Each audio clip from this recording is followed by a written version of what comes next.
Beneath the cherry tree. Once upon a time, in a quaint village nestled between emerald hills and a sparkling river, there lived a quiet artist named Ethan. He spent his days painting landscapes and his nights dreaming of a love he had never known, something real, something deep, something like the soft rain in spring. One day, while painting near the edge of the river, he noticed a girl sitting beneath a cherry tree. She was reading a book, her long hair catching the sunlight, her laughter drifting in the breeze like music. Her name was Leela. Ethan was captivated. Every day after that, he returned to the same spot, pretending to paint, just to catch glimpses of her. One day, their eyes met. She smiled first. "Is that me in your painting?" she asked, blushing. Ethan nodded. "You've been my favorite view." From that moment, they met every afternoon under the cherry tree. They talked about dreams, fears, and silly things that didn't matter but felt like everything. He painted her laughter, and she wrote poems about his soul. The world around them disappeared when they were together. As the seasons changed, so did their bond, growing deeper, roots intertwining like the cherry tree they sat under. On the night of the first snow, Ethan held her hand and whispered, "I never believed in soulmates until you."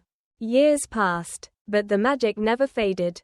On one spring day, under the same tree where it all began, Ethan got down on one knee with a ring crafted from silver and a tiny cherry blossom inside the gem. "Leela, will you grow old with me beneath the falling petals of our forever?" With tears in her eyes and a heart overflowing, she said, "Yes, 1,000 times, yes."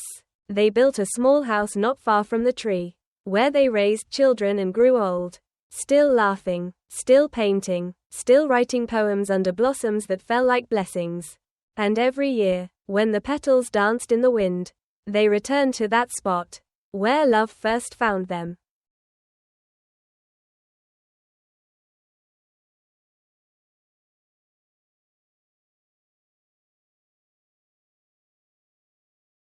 A Thousand Paper Cranes. In a quiet town by the sea, where the waves whispered secrets to the shore, lived a young woman named Alara.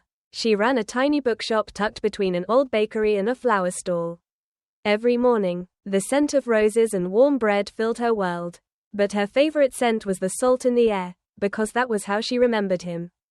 Luca was a traveler, a dreamer, and a believer in impossible things. He came into her life on a rainy spring afternoon, soaked and shivering, asking for directions to a lighthouse. Instead, he found her. They spent days talking about stars, music, and how both of them believed that love, real love, was not a firework but a quiet flame that never burned out. Every evening, as the sun dipped into the ocean, they sat on the rooftop of her shop, folding paper cranes. 1,000 cranes, Luca said, and I'll never leave. Alara smiled, but deep down, she knew he belonged to the world, not just her corner of it. They reached 826 cranes before he was called away again.